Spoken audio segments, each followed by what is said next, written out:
Hello, my friends. We study for today delete duplicate number. Delete duplicate number. نلتقي من جديد أصدقائي مع درس أيضا مهم من الدروس التي سوف نستفيد منها. لنفترض لدينا هذا الجدول الذي يحتوي على أرقام، وعندما نكتب رقم جديد تتحسس هذه الأسطر البرمجية بأن هذا الرقم موجود من ضمن الأرقام.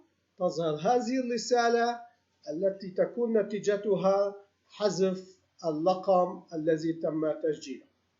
لنلاحظ مع بعض الملف التنفيذي الذي سوف يساعدنا في شرح الفكرة.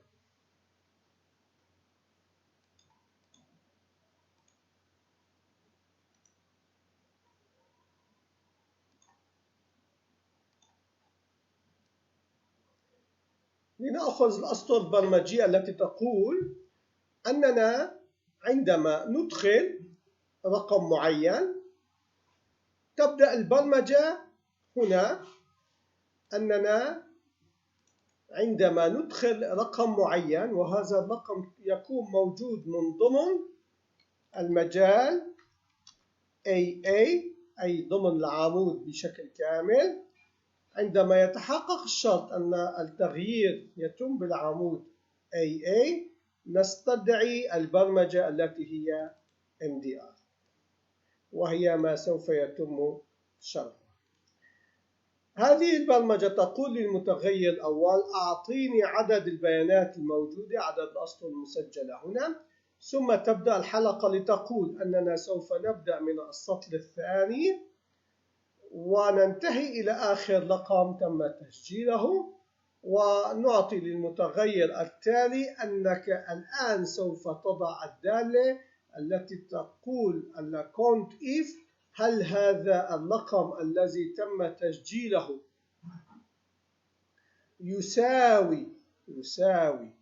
يساوي أو موجود ضمن المجال AA. طبعا A2 إلى الA ما تم معرفته من قبل المتغير، فاصلة الخانة الثانية للدالة count if تقول أنك سوف تأخذ ما تم تسجيله الآن في السطر الذي يتغير الذي هو بالA رقم السطر الذي نحن الآن نقف فيه. إذا كانت النتيجة لا تساوي الواحد بما معناه أن الكونت إف أخذت رقم 2 أو أخذت رقم 3، أكيد لا تأخذ رقم 3 لأننا سوف نحذف المكرر، سوف تأخذ رقم 2 لأننا تحقق لنا التكرار.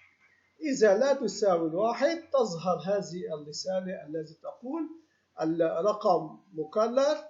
نأخذ سطر جديد ونقول أن الرقم سوف يتم حذفه وأن هذا الرقم هو كذا، أي أن من عمود ونفس السطر نأخذ قيمة هذا الرقم ويتم حذف هذه الخلية ومحتويات هذه الخلية وتنتهي البرمجة.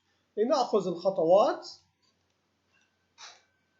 التي تساعدنا في ذلك ونبدأ ونسجل رقم 3. نلاحظ أن التغيير أصبح موجود. عندما نذهب إلى هنا نلاحظ أن التغيير تم. إذا تم إننا الآن لدينا السطر السادس تبدأ الحلقة من 2 والإف تأخذ رقم 1 وتأخذ الإف لكي نلاحظ أن هنا الآن سوف يتم التحسس أن الرقم موجود. نلاحظ أن الإف أخذت رقم 2 لأننا الآن توصلنا إلى الخيار أخذ 2 تظهر هذه اللسان. لنعود ويتم حذف مسح المحتويات. طبعا عند مسح المحتويات أيضا تتحسس العلاقة وهي لا تعطي نتيجة.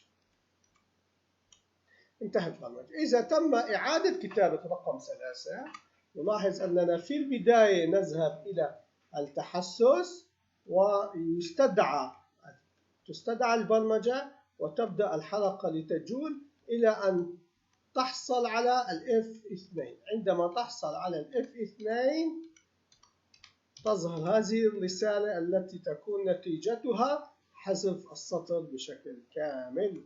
طبعا هنا الموضوع روتيني، أننا عندما نحذف يتم التغيير في العمود، تعود البرمجة ولكن لا تعطي نتيجة لأن المدخل هو صفر أو فراغ. انتهت البرمجة. أرجو أن تكون هذه الفكرة مفيدة لكم وتساعدكم في عملكم. نلتقي غدا إن شاء الله.